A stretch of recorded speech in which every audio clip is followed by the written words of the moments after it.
Rebel Intel, el podcast, una producción de Good Rebels y Business Plus. Según el Artificial Intelligence Report de Stanford de 2023, la principal preocupación de los ciudadanos en relación con la inteligencia artificial es, Leo, su potencial para destruir empleos. Y esto lo ponen incluso por delante de los riesgos asociados a la seguridad, a la privacidad. Fernando, muy buenas. ¿Es lo que te da más miedo también a ti?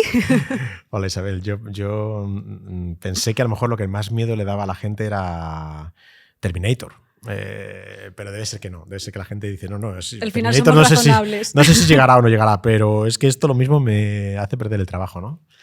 Yo espero que la IA no me quite el trabajo en los próximos 10 años, que es lo que necesito para jubilarme, más o menos. Claro, y a los demás ya nos apañaremos, ¿no? Bueno, bienvenido y Hola, bienvenidas también a todas Isabel. las personas que nos estén acompañando, ya sea en Rebel Intel, el podcast, ya sea desde Business Plus o desde su plataforma de podcast habitual. Bienvenidos a todos. Y yo te digo la verdad, es un tema que quizás es de los que más da que hablar, ¿no? Bueno, lo hemos visto en ese estudio y en general de lo que más se comenta cuando hablamos del impacto de la inteligencia artificial generativa. Yo reconozco que me encantaría ver la cara de las personas que nos ven y que nos oyen cuando tratamos este tema o les damos un dato como ese, ¿no? Pero lo cierto es que al final, cada vez que aparece una nueva tecnología, pues nos planteamos siempre lo mismo. ¿Va a destruir empleo o no va a destruir empleo? Ahora bien, ¿tú recuerdas debates similares quizás con el calado que está teniendo en torno a la inteligencia artificial generativa a lo largo de tu carrera? Porque no tenemos que remontarnos, ¿no? Parece que siempre nos remontamos a la revolución industrial, pero no sé si tenemos pues algún otro ejemplo cercano de los últimos 10, 20 años. Quizá 30 años podría ser el impacto que tuvo la introducción del ordenador personal en las empresas, que lo que pasa es que se tardó mucho, ¿no? Se habla de unos 30 años entre que empezaron a introducirse y terminaron de adoptarse, ¿no? Entonces, evidentemente, hay muchos puestos de trabajo que se han visto afectados por eso, por el ordenador personal, ¿no? Y posiblemente como los contables, ¿no? Trabajan hoy respecto a cómo trabajaban hace 30 o 40 años. Lo curioso es que no te sabría decir si hay más contables o menos, ¿no? Eso lo tenemos que buscar. Sí. Tenemos que buscar el dato. Se decía que los consultores, ¿no? También que la introducción del IT, ¿no? de la tecnología de información en general, reduciría el número de consultores y sin embargo lo ha multiplicado, ¿no? Por supuesto, también lo más reciente que yo tengo, que yo creo que ha sido la crisis del 2008, donde de pronto sí que se ve que la tecnología, ¿no? Las cámaras de fotos y los fotógrafos, por ejemplo, ¿no? Digo 2008 porque lo asocio a la crisis cuando cambia el mundo del periodismo, cuando se empiezan a crecer las redes sociales, el uso de redes sociales, y de repente mucha gente tiene que transformar su tarea de periodista tradicional, de medio tradicional, a otros entornos de comunicación, ¿no? La tecnología está ahí, transforma la industria y el profesional se ve afectado de una manera u otra y de repente tiene que cambiar o evolucionar, ¿no? Me he hecho muchas veces, yo me gusta mucho hacer fotos y me he hecho muchas veces la pregunta de si hay más gente o menos gente viviendo la fotografía profesional, ¿no? Evidentemente, lo que a lo mejor te diría un fotógrafo profesional es vivimos peor, porque antes te pagaban mejor, ¿no? Pero siempre que ocurre eso, me pregunto a cuántos les pagaban mejor, ¿no? Es decir, porque siempre tenemos muy clara la imagen de ese fotógrafo famoso o de ese fotógrafo de periodismo, también un poco. pero no tenemos la imagen de mucha gente que estaba malviviendo con la fotografía o que no podía vivir de la fotografía, ¿no? Es como la música. Es decir, vemos a la gran estrella, que es millonaria por la música, pero no estamos viendo a mucha gente que hoy, con un ingreso mediano, pequeño, está siendo capaz de dedicarse a eso. Eso me recuerda un poco, que lo iremos hablando a lo largo de la conversación, ¿no? Al decir, la inteligencia artificial generativa permite que mucha gente que antes no podía realizar ciertas tareas o las realizaba de una manera, podríamos decir, con un nivel más bajo, pueda llegar a estar al nivel de los mejores, ¿no? Pero bueno, aquí hay un estudio también de David Autor que está muy citado y que dice que el 80%, el 60% de los trabajadores hoy tienen trabajos que no existían hace 80 años. Wow. O sea, que también tenemos que poner eso en perspectiva, ¿no? Absolutamente. Y en este debate en torno al impacto que la inteligencia artificial generativa va a tener en el empleo, hay muchos análisis, o sea, nos podemos volver locos. Yo tengo aquí anotados algunos datos, no simplemente para que los oyentes se sitúen, porque posiblemente han escuchado el titular, pero una cosa es ver un titular suelto un martes y otro titular 2 semanas después, y otra cosa es encontrarte de repente con 4, 5, 10 estudios que están tratando el mismo tema y que te van arrojando diferentes datos. Por ejemplo, Goldman Sachs dice que la disrupción provocada por la inteligencia artificial generativa va a afectar a 300 millones de empleos. La OCDE les pone al 27% de los trabajos en todo el mundo, ¿no?, la etiqueta de alto riesgo. El Future of Jobs del World Economic Forum en lugar de poner alto impacto, pone alto riesgo, ¿no? Eso es, alto riesgo. Dice que a nivel global, el web, el 23% de los trabajos, estamos ahí en porcentajes similares, se van a transformar, como dices, ¿no?, las palabras son importantes, por el impacto de la inteligencia artificial en 5 años. O sea, tenemos muchísimos datos. Yo llego a un punto que me abruma porque al final cada uno tiene su metodología, lo decías, sí, ¿no?, en el anterior episodio cuando hablabas de la metodología que utilizaba McKinsey. Al final todo esto tiene sus matices y muchas veces al ciudadano medio se le escapa. Sí. Pero para mí hay como, si lo pudiéramos situar, no sé si lo compartes, pero te lo quiero lanzar, ¿no? Yo veo como grandes debates en torno a destrucción, creación de empleo. Por otro lado, destrucción, transformación, que para mí va un poco en la línea de si nos centramos en puestos de trabajo o tareas. Y luego hay otros 2 temas de conversación que tienen que ver con la calidad del trabajo, o sea, qué haces, qué no haces y con qué calidad lo haces, y con nuevas habilidades. O sea, para mí el debate es tan amplio como podríamos decir esas cuatro ramas o puntos de los que se podría hablar. Y hay esa parte es la que, si te parece, centrándonos un poco, ¿no?, el destrucción, creación de empleo, estamos hablando realmente de, ¿tú crees, puestos de trabajo que van a desaparecer por completo? Bueno, sí, yo creo que es seguro, ¿no? Que es algo que ha ido pasando y que esto lo va a acelerar, y que el problema viene de que algunos de los puestos de trabajo que va a destruir no pensamos hace 15 o 20 años que se van a destruir, ¿no? Yo recuerdo que en el 2003 2 científicos de datos habían publicado un libro diciendo que de las profesiones que nunca se automatizarían. ¡Qué definitivo! Que nunca se automatizarían, lo ponían ahí claro, las que sí y las que nunca se automatizarían. 2003. Uno de ellos era conductor de coche. Entonces dices, bueno, pues que 20 años después se sepa que los coches ya están conduciendo solos, aunque nos vaya a costar verlos en la carretera. Pero es evidente que hay muchas profesiones que han desaparecido, y que ahora lo que ocurre es que hay algunas profesiones que no pensabas que iban a desaparecer, ¿no? Traductor. ¿Cuántos niños habrán, por su pasión por los idiomas, habrán querido desarrollar esa labor? No es que se destruya, ¿no?, una labor de un traductor jurado, y volverá a esto posiblemente al final, jurado, ¿no? Necesitamos una responsabilidad humana. Y entonces, aunque lo pueda hacer una máquina, esta persona humana será el que es responsable de esta traducción. Pero también incluso no desaparecen 100%, porque en muchos casos prefieres tener un traductor y pagar un traductor, y ese traductor lo que hará será usar herramientas para... Pero es evidente que es una tarea, ¿no?, muy, muy en riesgo. Hay una que a mí me gusta mucho, de la que me gusta mucho hablar, que es la de el diseñador gráfico, ¿no? A ver, el diseñador gráfico. No, porque el diseñador gráfico... La pregunta era si era la parte de destrucción. Destrucción, ¿vale? Si destruimos o creamos. Sí, pero esta no es una tarea que esté en riesgo de ser destruida, pero es una tarea que está muy en la boca de todos cuando hablamos de esto, el impacto de la IA, ¿no? Porque, sí, por supuesto, los primeros que van a caer son los herramientas pintan muy bien, ¿no? Entonces, lo primero hay que pensar qué tareas de las que hace un diseñador son diseñar y pintar, y qué tareas de las que hace un diseñador son entender un problema o adaptar, ¿no?, tener conversaciones con personas, entender el contexto global.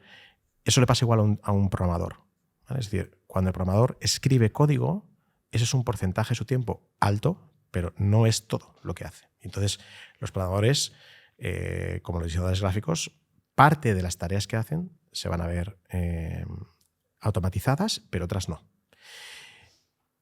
Por ahora. Siempre hay que hablar, porque si no hablamos a 2-3 años vista, es imposible hablar. A 20 años es imposible Aquí hablar. el siempre y el nunca no lo vamos a usar por si acaso. Que si no, de aquí a 10 años viene alguien y nos dice, mira, todo lo que decían nos saca el podcast, en 2024. No, hablamos un poco en los próximos 3-5 años, ¿no? Por ejemplo. Entonces, el diseñador gráfico es divertido porque un diseñador gráfico, primero, es curioso porque el gran impacto de la IA generativa viene por los modelos de lenguaje.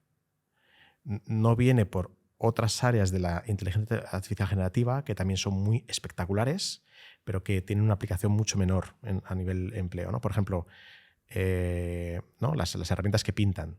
Si tú le preguntas a la gente en la calle cuántas veces has pintado con una de estas herramientas, te dirán, bueno, yo para qué quiero pintar. O sea, no lo usan para nada. Sin embargo, el LLM lo usamos muchos profesionales para muchas cosas, ¿no?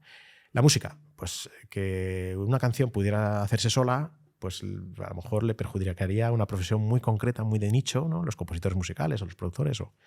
Pero en el caso del diseñador gráfico, ¿no? Yo siempre tengo la cifra, intento recordar la cifra que la busqué en el contexto de Estados Unidos, ¿no? En Estados Unidos, que es muy bueno para ver estadísticas de trabajo, porque está muy bien tabulado y muy bien seguido, el dato de los diseñadores gráficos representan un 0,15% de la población laboral, ¿vale? En Estados Unidos debe haber unos 160 millones de trabajadores y hay unos 270.000 diseñadores gráficos.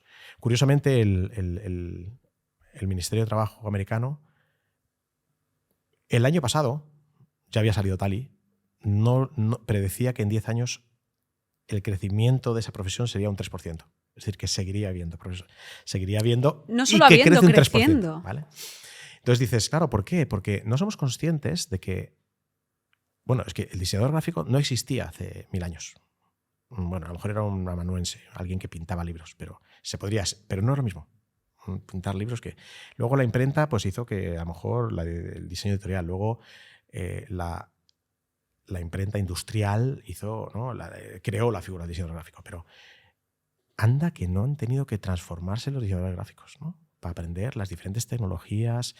La última más espectacular es la del diseñador gráfico de papel, que de repente tiene que pasar a entorno digital y aprender de una cosa que se llama UX y UI. Y resulta que no es lo mismo, porque no es lo mismo ser un artista que ve algo que queda bonito y nadie más lo toca, a ser un investigador, ser un sociólogo que entiende cómo alguien va a usar esa pantalla, ¿no? Y entonces tienes que aprender el paso. Yo conozco muchos diseñadores gráficos que han pasado de ser diseñadores gráficos de papel a diseñador de interacción, y el cambio es duro. La mayor parte de ellos te dirían, estoy encantado, pero han tenido que transformarse, han tenido que reeducarse, ¿no?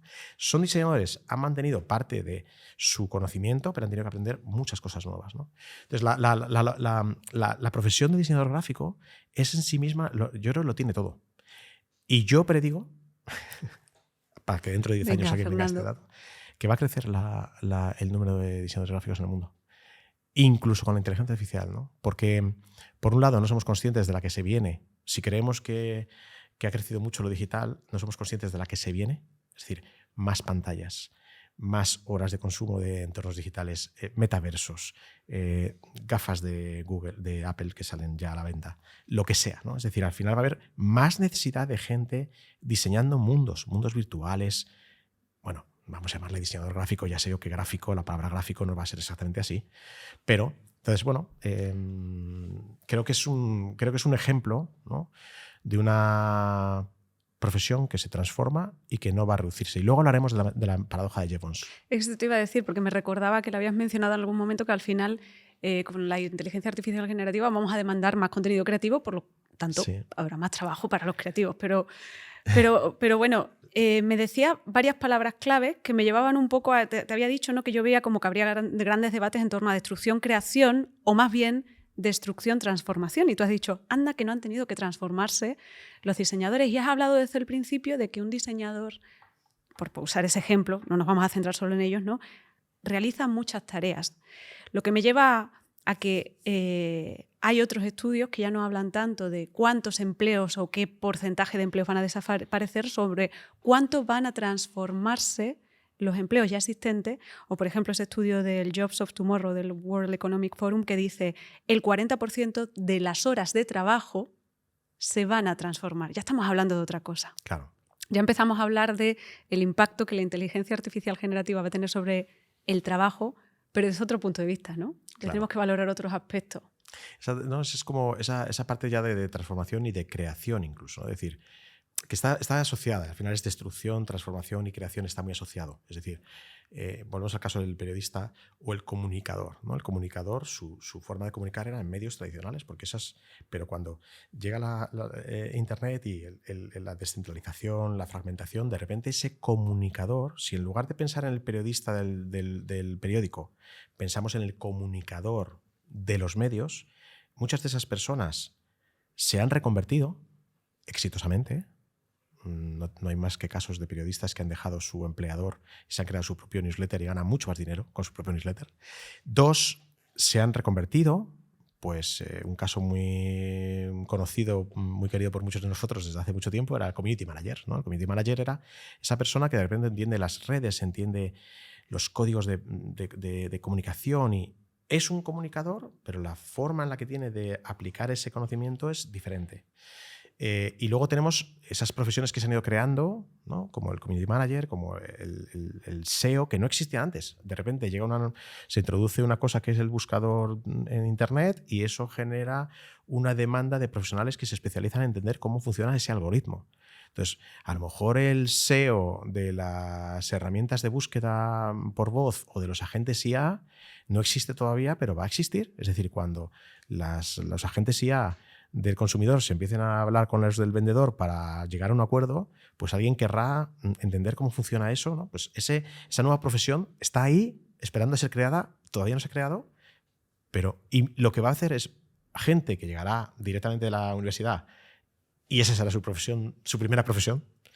Y mucha gente que estaba trabajando en otro ámbito y se tendrá que reinventar. Y se tendrá que adaptar. A mí me parece muy interesante de los diferentes informes que he revisado también, ¿no? Para preparar este capítulo. Quizás lo que más me llamaba la atención era algo que hacen tanto el World Economic Forum como la Organización Internacional del Trabajo, que es hacer mucho hincapié, como desglosar todo esto, ¿no? Y decir, vale, hablando del impacto que esto va a tener a nivel tareas u horas de trabajo, distinguen entre el impacto que puede tener la inteligencia artificial generativa para la automatización de ciertas tareas. Por ejemplo, la Organización Mundial del Trabajo dice que se van a automatizar 75 millones de empleos a nivel global. Y la parte de aumento de lo que ellos llaman augmentation, aumento de alguna forma del potencial de esas tareas y que está más asociada a las tareas que son complejas, ¿no? Por un lado estaría la automatización de las tareas más repetitivas, más rutinarias y que, como decías, las que se utiliza el lenguaje, que es donde pueden intervenir este tipo de aplicaciones de inteligencia artificial. Y luego esa parte de tareas que exigen son más complejas, pensamiento crítico, esa información de contexto, en la que la inteligencia artificial generativa lo que viene es ampliar capacidades, ¿no? Y en ese caso, por ejemplo, pues la Organización Internacional del Trabajo decía que iba a impactar sobre el 13% del empleo global. Y luego hay un 9% de empleo sobre los que va a impactar, pero no sabemos cómo, ¿no? Pero creo que esa distinción entre automatización y aumentación, aumento, sí, o mejora, podríamos decir, no sé cómo traducirlo exactamente, ¿no? Es muy interesante. Sí, porque es como verlo. Automatizar una tarea que ya hacías te la automatiza, aumentarlo puede ser como una tarea que no hacías o que hacías poco porque era costosa, que la vas a hacer más o la puedes hacer más. Imagínate, yo a veces pienso, ¿no?, en el rol de un director general y dices, oye, ¿va a desaparecer el rol de director general o no? El director general, pues como tantas otras profesiones, se va a tener que transformar. Me imagino un robot, Fernando, aquí dirigiendo la empresa. Perdóname. Un robot. Eso es lo que espero yo a poder ser dentro de 10 años cuando me jubile. Perdona, no te No, porque ese director general tiene que dedicarle muchas horas a tareas que pueden ser automatizadas y que le vendría bien que se la automatizaran y que además no le gustan. Por cierto, una de las cosas curiosas es que la gente que usa la IA, un 60% declara tener más miedo de cómo va a afectar esto a su trabajo respecto a la gente que no usa la IA generativa, que solamente un 35% declara tener miedo, ¿no? Con lo cual la gente, cuanto más exposición tiene a estas tecnologías, más miedo le coge, ¿no? Más miedo le coge, porque dice, madre mía, es que esto es una maravilla, ¿no? Pero también es verdad que estás en el momento de impacto, en el hype, ¿no? En el hype del 2023, que ha sido brutal. La realidad es que la mayor parte de los trabajos a día de hoy todavía no se pueden ni reemplazar ni mejorar, poco. O sea, mejora mucho, pero no tanto como creemos. Y luego está la inercia, y luego está el cambio, que será mucho más lento. Pero además, está volviendo a ese director general, ¿no? Imagínate que el director general ahora es capaz de leer más información proveniente de la empresa porque tiene una herramienta que le resume bien. Porque resumir es muy difícil y no lo hace bien siempre la IA, ¿no? Pensemos que dentro de 1 año, 2 años, 3 años, las capacidades de resumir o estará todo mucho mejor integrado ya en nuestras herramientas de trabajo. Entonces, en lugar de tener que leer cosas muy largas y entonces no lo leo, me leo cosas que me resumen, o simplemente decido, esto me lo leo entero, esto lo leo resumido. Eso es un aumentado. Eso incluso es cruzar fuentes, ¿no? Una imagen. Por supuesto, eso un igual vídeo. para fuentes internas, para fuentes externas, para poderme ver un vídeo que no tengo tiempo para verme este vídeo. Pero si me das 2 minutos, sí que lo tengo. Dámelo. Entonces, es un poco la aumentación, ¿no? en términos de estas herramientas, haciéndonos más productivos en algunas tareas concretas, ¿no? que justamente lo que hará es a reducir tiempos en estas automatizables y dedicarle más a pensamiento estratégico, análisis, comprensión, etc. Que al final todo esto redunda Hablar con personas. También es muy importante, pero vamos a tener que seguir hablando con personas. Claro, porque donde más van a impactar es en las tareas que se pueden, eso, que son repetitivas, pero al final todos estos informes coinciden en que aquellas tareas y profesiones en las que es importante la interacción van a seguir siendo lo que se denomina interacción compleja. Eso, entre van a seguir personas, siendo realizadas, claro, por personas. Una enfermera, un enfermero, una persona, un psicólogo, un coach necesita. Y esa, cuando se dice un directivo como coach, ¿no? Ese punto de cuidar a las personas con las que trabajamos, a nuestros equipos, etc. Ese es el punto que deberíamos de destinarle más tiempo. Todo el mundo se queja de que no tiene tiempo para tomarse un café con la gente que debería desarrollar. ¿Cómo desarrolla un líder a otros líderes, ¿no? De hecho, es una promesa bonita. Eso nos haría más, de nuevo, ¿no? Haría más productivo nuestro liderazgo. Significaría que podríamos crear más líderes, significaría que podríamos acelerar todos esos procesos, ¿no? Sí. Dedicar tiempo a lo que de verdad importa y a lo que al final también nos enriquece más, ¿no? Sí, y también un poco a nuestras familias, no vendría mal. No estaría, eso estaría estupendo. Y a nuestro ocio, a nuestro desarrollo, ¿no? Que muchas veces dice, sé mucho de un tema, pero a lo mejor no me he leído un libro y luego no consigo enganchar cuando cuento una historia porque no soy capaz de aterrizarlo, ¿no? Eso es. Toda esa parte experiencial, vivencial que tenemos más allá del trabajo, ¿no? Todo esto me lleva a que, por supuesto, hay una serie de tareas administrativas, de tareas de asistencia en oficinas,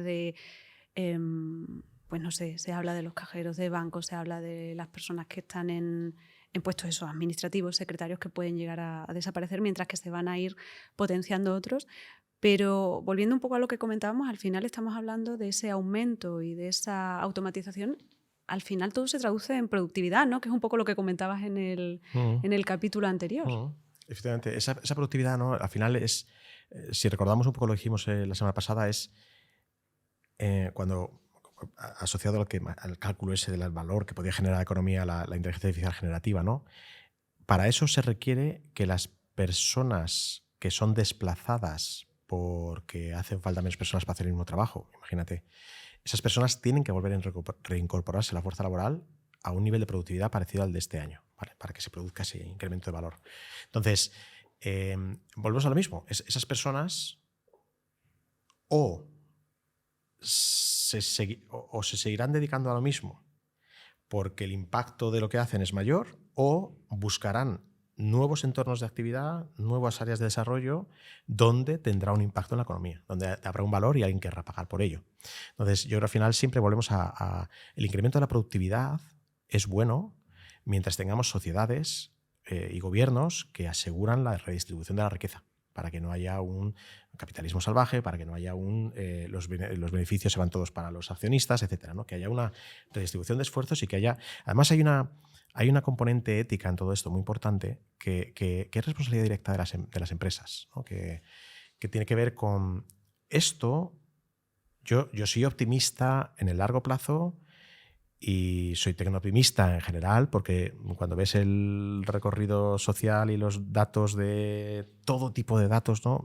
Son de que la sociedad va mejor, ¿no? En esperanza de vida, en menos sufrimiento, en menos hambre, en menos enfermedades. Entonces, yo soy tecnooptimista en ese sentido, pero como soy pragmático, la realidad es que va a haber sufrimiento. Estos cambios, ¿no? Y hablamos del movimiento ludita del siglo XIX, final del siglo XIX, fue un movimiento súper popular, muy bien acogido por todo el mundo, porque todo el mundo tenía mucho miedo y porque realmente trajo sufrimiento. O sea, un artesano que tenía que cambiaba la vida, se habían llevado 1000 años haciendo lo mismo, ¿vale? Pues tener que irse a la ciudad porque ya no tiene trabajo y entonces tiene que trabajar en una fábrica con una explotación en esas fábricas. O sea, yo imagino, ahí hubo generaciones perdidas o generaciones, desde luego, que sufrieron, ¿no? Y fueron generaciones que sufrieron para que luego, como ha ocurrido en países en desarrollo, en economías emergentes, pues el padre estaba en la agricultura, los hijos trabajando en fábricas explotados por Nike y luego los hijos de los hijos estudiando carreras y teniendo una renta per cápita mayor. Esa es la historia de Taiwán. La realidad es que va a haber sufrimiento. Entonces, en ese sufrimiento, incertidumbre, me cambia el trabajo, pierdo el trabajo, tengo que aprender una nueva cosa, soy demasiado mayor para aprender una nueva cosa, no soy mayor, hay gente que es más reacia, gente que es más... En ese sufrimiento humano es donde yo creo que está el punto ético de todo esto, ¿no? De que pase lo que pase, incluso aunque se creen más trabajos de los que se destruyen, aunque sea para que dentro de 30 años estemos todos mejor porque todas las tareas asquerosas nos las hace una máquina y nosotros vivimos tumbados en la playa todo el día, esa transición es dura. Y especialmente para algunas personas, para algunas profesiones, para algunas personas, no hace falta que sea una profesión. Si hay una profesión que se reduce la necesidad de, vamos a hablar de diseñadores gráficos, nos equivocamos. Y en lugar del 3% a 10 años, decrece el 3%. Ese 3% ha sufrido. Sí, aunque sea pequeño, sigue siendo importante. Tiene que cambiar, tiene que hacer otra cosa, no puede llevar, dependiendo de la sociedad en la que vivamos, pues, qué protecciones tiene del desempleo, etc. Entonces, la responsabilidad, las empresas tienen que jugar un rol muy importante en todo esto de reskilling, de Eso te iba a decir, ¿qué pueden hacer? ¿O qué deben hacer? ¿O qué mensaje? Lo primero que tienen que hacer es ser socialmente responsables y pensar que su única función no es generar mayor valor para el accionista. Eso es algo que ya lleva muchos años puesto en juego, en duda, y no es solamente un tema de mejorar el beneficio a final de año, de reducir costes, además es una visión cortoplacista. Tienen que ser responsables en que esto se haga con cuidado. Si es una transición, que porque una empresa está en una industria que se ve más afectada y que va a tener menos personas y más capital tecnológico, pues esa reconversión tiene que ser negociada, acordada, tiene que ser con sentido humano de esa transición, ¿no? Entonces, que se eviten esos recortes salariales o esos recortes o despidos siempre que se puedan evitar o que se transicionen o que se faseen, etc., ¿no? Y luego también está un poco el decir que ayuden a sus trabajadores a enfrentarse a un nuevo entorno, que les ayuden. Yo siempre digo que la empresa no es responsable de la formación, la formación es responsable del trabajador. Uh-huh. Pero evidentemente, si el trabajador quiere formarse y la empresa no lo facilita, no. Es muy interesante porque, mira, por ejemplo, decías, ¿no? Hay un trabajo de reskilling, de identificar cuáles son esas nuevas habilidades, no solo técnicas, porque sí que es cierto que si te pones a analizar un poco esos estudios, no se habla de analítica, pensamiento creativo, curiosidad, aprendizaje continuo, resiliencia, flexibilidad. Son palabras que yo llevo escuchando 10 años. O sea, tampoco sé si la inteligencia artificial generativa nos va a exigir realmente soft skills muy nuevas, con respecto a lo que ya se nos venía diciendo desde hace mucho tiempo. ¿O sí? No sé, fíjate que a veces pienso que también nos deberían enseñar a hacer un reskilling de empatía, ¿no? Pensamos en, no, hay que aprender analítica. Quizá no, porque Code Interpreter de ChatGPT te hace el análisis. Entonces, ¿qué es lo que hay que aprender? Pues hay informes de los que has citado que están diciendo profesiones humanas de trato humano. Pero hay gente que le cuesta. Y creemos que eso no se puede aprender, o creemos que eso no se puede mejorar, o que no se puede desarrollar. Y claro que se puede. O sea, todos en nuestras, ¿no? Yo me analizo a mí mismo y creo que mi labor, mi profesión me ha ido llevando a tener que ser. Yo nunca he sido muy fuerte en temas de empatía, pero he tenido que aprender a desarrollar mi trato con personas, ¿no? Y eso se aprende. Y está claro que se aprende porque hay personas que se han hecho mejores gestores, mejores líderes, mejores managers en las empresas, ¿no? Pensando pero bueno, que puede ser un psicólogo, puede ser mucha gente que ha querido dedicarse a ser un coach. ¿Por qué? Porque tiene sentido. Pues bueno, pues que hay un reskilling que también es un reskill de soft skills, de hablar en público, de comunicar, ¿no? Hay gente que a lo mejor no le gusta, tiene ideas, pero nunca se ha visto comunicando, pues a lo mejor podía aprender a comunicar y entonces puede desarrollar una labor que no está desarrollando antes, ¿no? Yo sigo confiando en que las labores que desaparecen más rápido son aquellas que no nos gustan hacer. Cuando pensamos en ese funcionario poniendo sellos en una mesa, aburrido, y no sé, no es la profesión, ¿no? Más deseada, ¿no? Y al final es de la que te quieres librar. Pero sí que es cierto que en esa parte de responsabilidad de empresas yo tenía, aparte de ese trabajo de nuevas habilidades de formación, me llamaba mucho la atención que la mayoría de los informes coinciden también en que los trabajadores aseguran que no están recibiendo lo que necesitan, esa formación que necesitan de las empresas y que en muchos casos incluso carecen. Había un informe de Salesforce que decía que no estaban recibiendo ni siquiera la formación necesaria para el uso correcto, ético de las herramientas. Llegaban a decir, estoy utilizando herramientas que están prohibidas porque nadie me ha dicho que no las puedo usar, ¿no? Sí, o sea que ese, podríamos decir, el impacto o la responsabilidad que tiene la empresa en ese sentido es muy amplia y entiendo que tiene que ver, enlazando con lo que comentabas al principio también, con esa parte de liderazgo. Ya que voy a tener más tiempo, me voy a preocupar, o sea, yo como en un momento dado un manager, un directivo, me voy a preocupar también porque ya que voy a tener más tiempo, porque voy a automatizar ciertas tareas, por dedicarle espacio a esas personas y a acompañarlas, ¿no? Acompañar a lo que es mi base de mis equipos, mi base de trabajadores, para que este proceso sea lo menos traumático posible. Sí, pero vuelvo a que no solamente es un tema de enseñar unas herramientas concretas o un software o a manejar una... No, es porque a lo mejor hay que enseñar critical thinking, ¿no? El pensamiento crítico pues bueno, es una cosa que los sistemas educativos en diferentes países difieren y creo que tiene sentido, ¿no? Sí, que me preparen... ¿Cómo se enseña estrategia? Cuando se dice que muchas de estas tareas que se van a ver automatizadas, ¿no? Y a lo mejor hay que poner más en el pensamiento estratégico. ¿Eso cómo se enseña? ¿Qué es el pensamiento estratégico? ¿Por qué soy yo mejor estratega? ¿No? La gente está estudiando estrategia, está estudiando mecanismos de estrategia, está estudiando, entendiendo que el contexto geopolítico puede afectar o entender economía, un poco de sociología, un poco de psicología. Al final es una formación más generalista, es una formación amplia en ciencia. Entonces, muchas veces no es...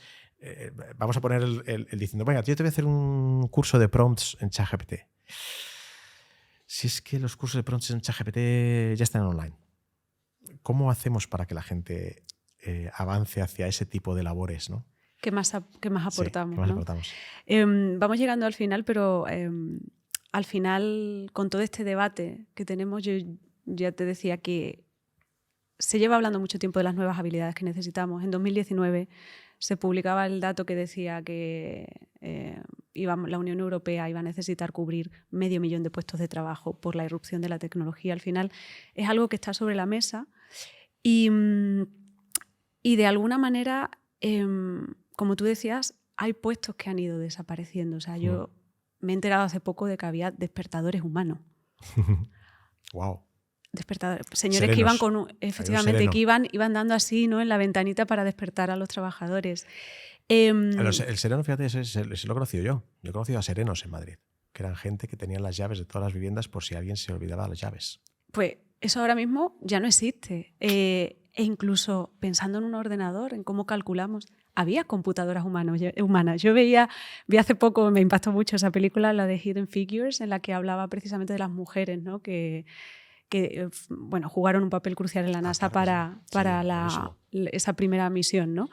En la carrera espacial, y hablaba en concreto de Dorothy Vaughan, y en una de las partes de la película se ve claramente cómo ella, que dirigía al equipo de computadoras humanas, aprende el lenguaje de programación porque de repente aparece un ordenador enorme de IBM y dice, que amenaza esos puestos de trabajo, ¿no? Con lo cual no es tanto el voy a salir corriendo lo que va a destruir, sino el cómo... O sea, realmente no tiene que ser malo. Esto no tiene por qué ser el final, sino hasta qué punto...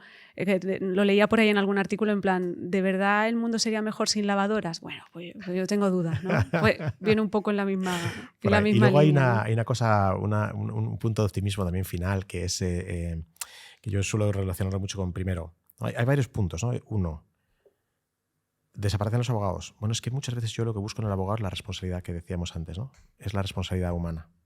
2, no solamente es el output, no solamente es yo soy diseñador gráfico y te entrego un diseño, es el proceso, ¿no? Muchas veces el proceso seguirá siendo un entorno de negociación humana, y la negociación humana requiere humanos. Habrá automatizaciones de ciertas decisiones, pero otras muchas no, seguirán siendo humanas, ¿no?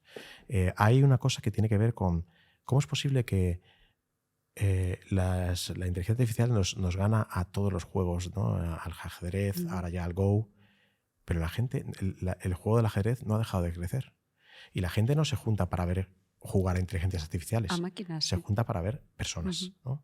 Y tantos otros, ¿no? Tantos ejemplos que van en contra de la idea de que nos quitarán el trabajo, ¿no? Porque muchas veces el trabajo hay una parte del trabajo que tiene que ver con algo que queremos hacer.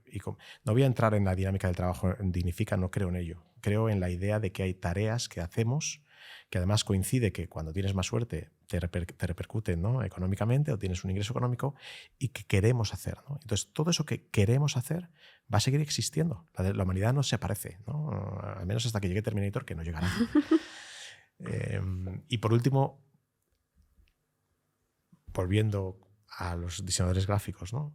Puede ocurrir que el abaratamiento del uso de un recurso, la paradoja de Jevons, lo que haga, ¿no? Es no reducir esas personas, ¿no? Sino que se haga más consumo de ese recurso, ¿no? Yo estoy pensando en que ahora podremos tener diseño gráfico, por un lado, de mayor calidad a nivel general, y segundo, o sea, el arte, el diseño, es estética. Está demostrado que la belleza es algo que, ¿no? que genéticamente estamos preparados para que la belleza nos genere satisfacción y felicidad, ¿no?